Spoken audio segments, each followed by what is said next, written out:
Good day. This is Lebogang a student with Stadio School of Education, which is formerly known as Embryo. This is a lesson for Life Orientation Grade 12. Often we hear about change, stressors. While we hear people say that I am stressed, but how can we manage the stress? These are questions that most of learners ask themselves, but they don't know the answers or they need facilitation to help them reach the correct answers. In this lesson, we are going to explore what change is, what are stresses, and how stressed are we, and how can we manage the stress. Identifying stresses. We have different types of stresses. We have physical stresses, which are physical factors which cause stress that affects our bodies. This also includes unhealthy lifestyle choices. We also have emotional stresses. This includes your feelings, your thoughts, your reactions to life crisis and change, your personality and your image of yourself. Personality may be a stressor itself. We also have social stresses. This refers to aspects of your relationship with others, from your family and your friends to just society in general. We have environmental stresses.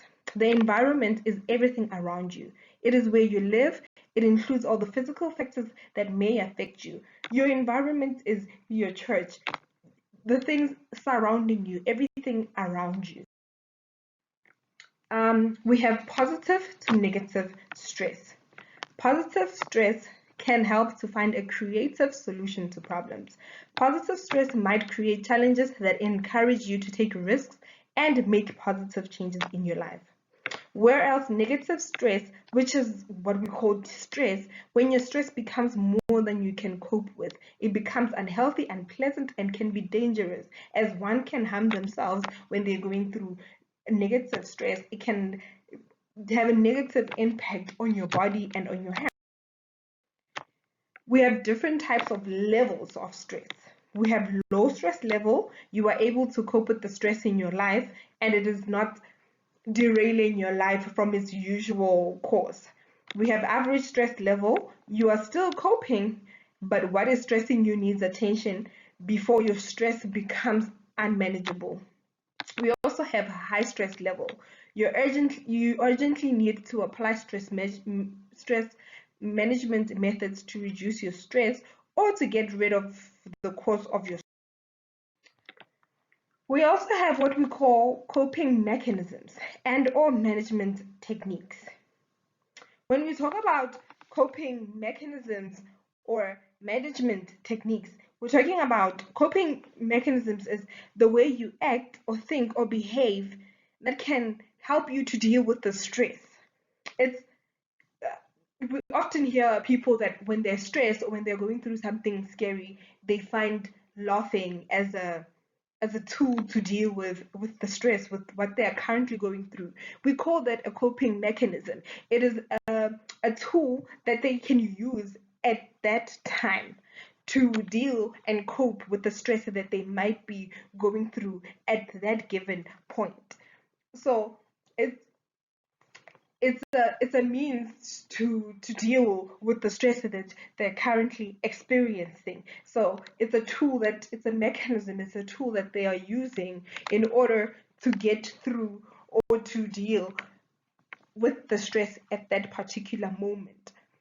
We also have management techniques, which are ways in which you control the stress in your life and the methods you use to prevent stress. We have we also talk about development and implementing your own strategy. Coming up with your own strategy to deal with your own stress is the best solution, as we do not experience stress in the same way. Therefore, your own strategy of dealing with stress will be beneficial because it is your way of dealing with your stress. It is your way. You are you are the master of your life. You know your life and you know yourself better than anyone. So you are the best person to develop your own strategy in order to combat the stress levels that you might be experiencing. So, method one goes to identifying stresses and assessing your stress levels. You have to know what triggers your stress. What are the things that stress you? For instance, if you were abused verbally as a child, your parents used to tell you how you were worth nothing, they used to, yeah, demoralize you, always tell you that you will not make it in life and that you're not useful. So having a friend at an older age, at a, say you are 18 currently, and having a friend who also tells you that, no, but friend, you're useless, but why do you do that? Oh my gosh, don't you know a better way of doing this? That might be a trigger, and that trigger is a stressor. That might be your stressor. That friend who's always putting you down like they used to do back in the days. So that might be your stressor. So you have to identify that and see that that is your stressor, and you assess your stress levels. Method two, follow a balanced lifestyle. When we say follow a balanced lifestyle, it's about identifying your stresses and then realizing that going forward, you need to sort of pull away from your stresses, sort of knowing that too much of a negative thing can be good. So spending too much time with your negative friend who's always telling you that you can't do that and this and that cannot provide you with a balanced lifestyle. So rather go out and look for more positive friends, friends who will correct you, yes, but friends who will show you that it's better if you do this, this, and this, friend, because of this and that. Not because you were stupid, but because we together will find a solution and a way forward that will improve this situation that you might be in. So, looking for a balanced lifestyle goes to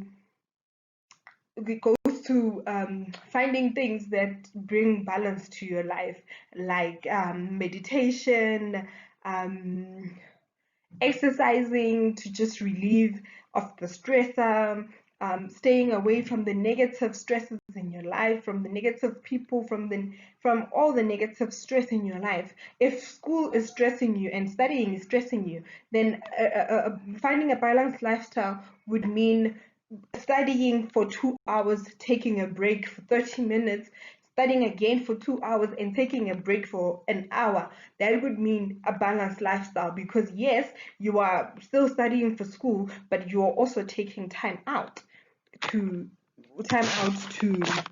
sort of collect yourself, relax, and be in your own mind and in your own space. Method three is make time for physical exercise, recreation, and relaxation. Like I said, with having a balanced lifestyle, it goes hand in hand with making time for physical exercise, recreation, and relaxation. This goes to show that exercising is good for your mind, your soul, and your body. You exercise, you go out for a walk, that is enough. You go out for a walk, or if you like more of the heavy exercising, then you can go to the gym, or you can make your own gym at home. Use the tires, use whatever that you have, a bag of rice, just exercise and make yourself more flexible and active. Recreation, you can do anything. Go out to movies with your friends, watch a movie at home. Most of you learners have phones. Use your phone to do something relaxing, like maybe looking through Instagram or whatever that gives you that satisfaction. Also, you can relax, just relax, meditate, be in your own space. I mean, most learners have realized that you're never in your own space. You're never just, it's about me today. It's about me and my own space. Maybe that will be good for you. Just being in your own space, relaxing, meditating, just absorbing your surroundings, what's happening around you, watching the birds, watching the trees, anything. Just being in your own space and relaxing. Method four, having a balanced nutrition. I mean, that is important. Having a balanced nutrition means eating well, not just eating chips and sweets as most learners do. I see that in schools, but eating a balanced meal, having a full breakfast meal, a snack, an apple, a banana, whatever it may be, and then having your normal lunch. That creates a balanced nutrition for learners, and it helps you grow. It helps you grow mentally and physically, because I mean, at your age, your body is still growing, and it needs all the nutrition it can get to deal with the stress and to deal with the body just growing. Method 5, deal with your emotions. Most learners um, don't deal with their emotions. They feel that if they show that they're sad, then um, people will look down on them, or they will seem weak, or um, whatever it may be. And that's not the case. You have to deal with your emotions. You have to take out your emotions. If you're feeling sad, then you're feeling sad, and it must be voiced out that you're feeling sad. So, yes, you have to deal with your emotions at the end of the day. If you're not okay, then you're not okay, and it is always good to voice out what you were feeling. 36. Visualize and turn hurtful emotions into healing emotions. For instance, if your friend keeps bringing you down, telling you that you're useless, and you feel useless, and you visualize yourself as this useless person who won't amount to anything, and you're just hurt and sad and angry, take those emotions and empower yourself. Tell yourself, you know what? I am not useless. I am not what this person thinks I am. In fact, I will show them that I'm not this person, starting by being happy. Being happy, being yourself, being content with who you are. Heal your emotions by believing in yourself. Because I've seen that a lot of learners are hurt by what their friends have to say about them, but forgetting who they are, the essence of who they are. Remember who you are as an individual. So yes, these hurtful things might have been said to you, and your emotions might be hurt, but take those emotions and turn them into healing emotions. Smile when the person tells you that, and tell them, but I don't like that, and next time, please change the way you talk to me.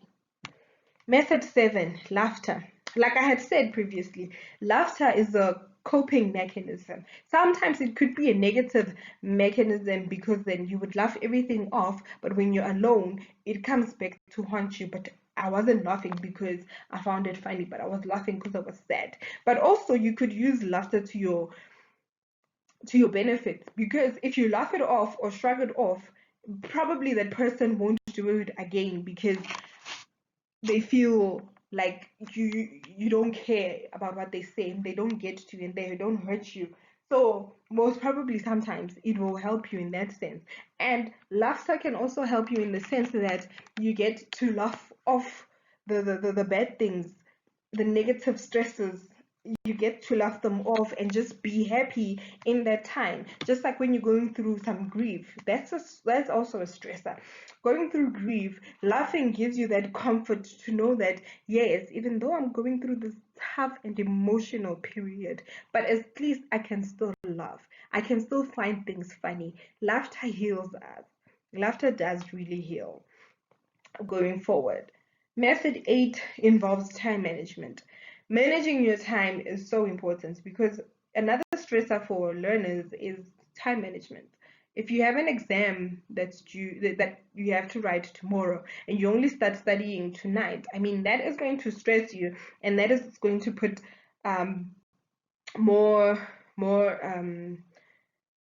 more burden on on your memory and on your studying skills. So now, because you're stressing that this is too much work, then you're stressing, but I'm writing tomorrow, and then you're stressing, but what if I fail? So already that time management, not being able to manage your time properly, already it gives you negative stress that can impact on your exam the next day. Method 9, maintaining good relationships. Maintaining good relationship is the key to um, healing emotionally, because um, we as people, we are emotional beings, and we have the sense to belong. We all want to belong somewhere, and we tend, as humans, we tend to rely on other people, and we tend to feed off other people's emotions and other people's energy. So maintaining good relationships for learners, it means not even for just for learners, but as for everyone. It means having someone to cry to, having someone to talk to, having someone to to tell your stresses to, so that they may be able to help you with the stress that you are currently feeling and the stress that you're currently going through.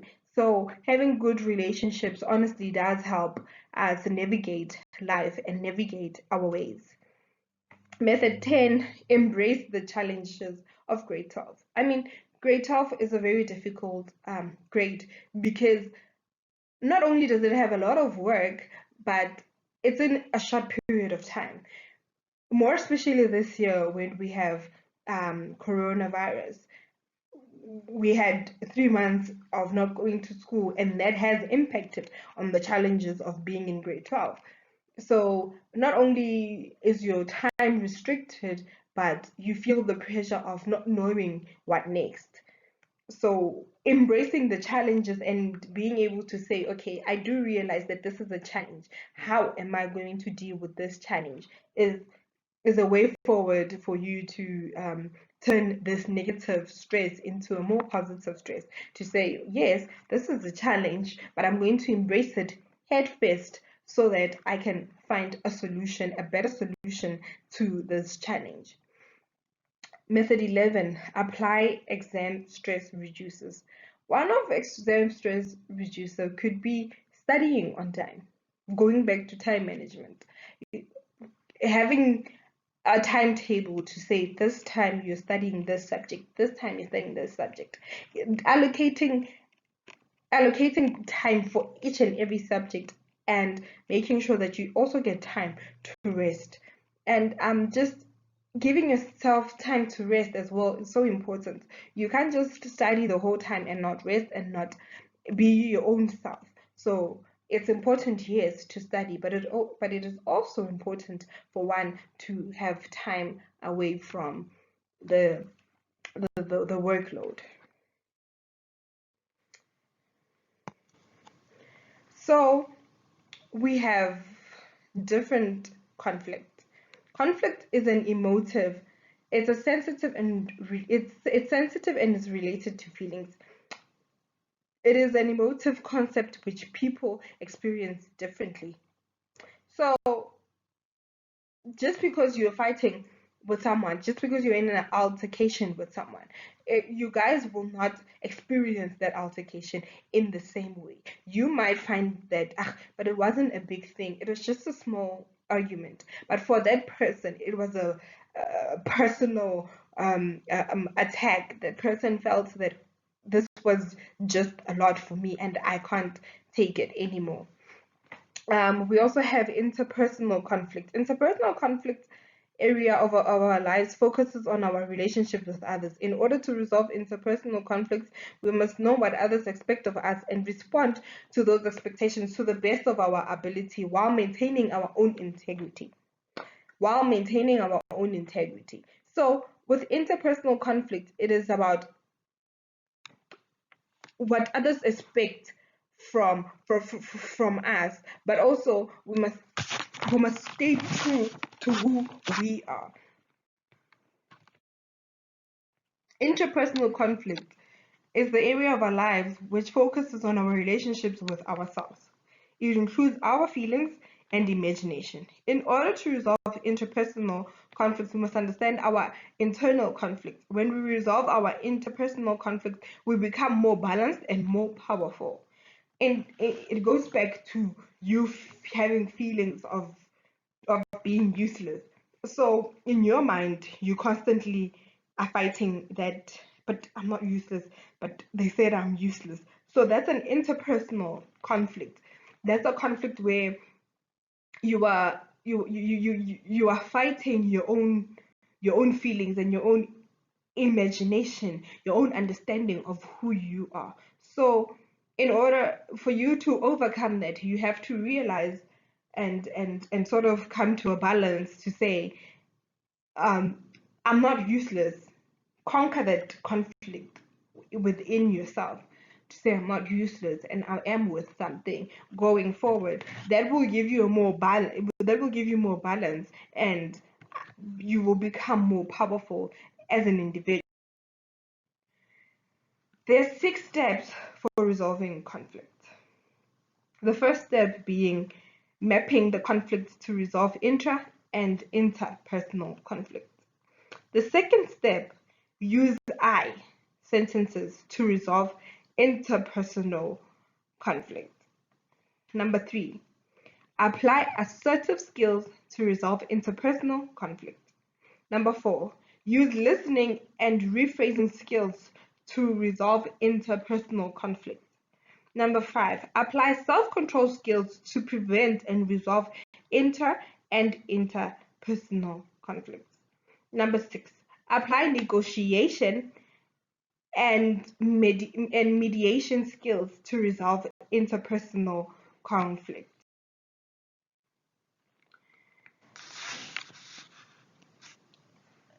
Understanding others, communicating feelings and beliefs and attitude. Communication is the basis of all relationships. Effective communication means that people receive your message as you intended them to receive it.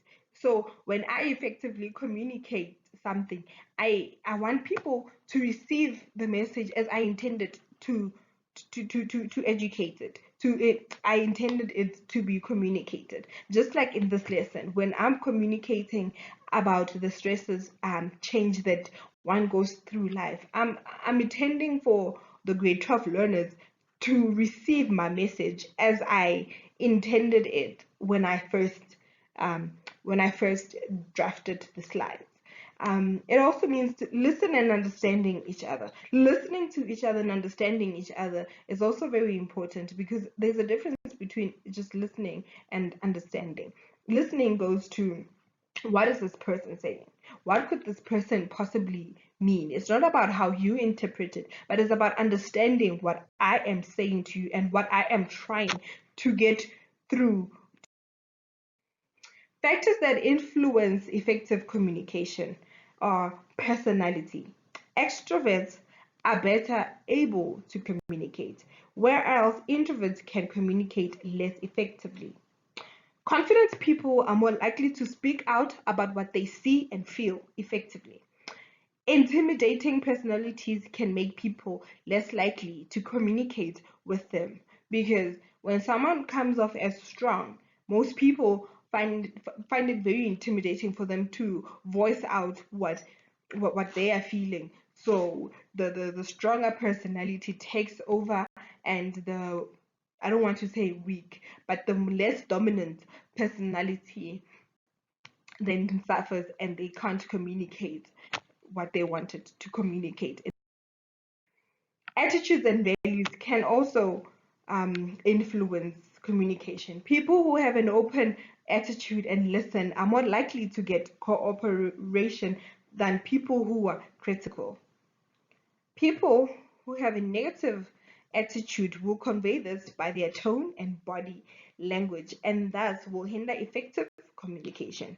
People who value others will communicate respectively regardless of the acceptance of responsibilities. People who are responsible for what they say and the way they communicate are able to admit when they said something unfairly and inappropriate. When you hurt someone's feelings, I mean, if you take responsibility of your own actions, then you are able to realize that I have hurt this person's feelings, and then you come back and you apologize. And this is not to do with age, whether you're older or whether you're younger, but apologizing and realizing that no, this was wrong and I did not communicate well with this person goes a long way. It shows that you're a responsible individual. People need to be responsible when they listen as well. People who accept responsibility are able to apologize. Appropriate expression of views and feelings.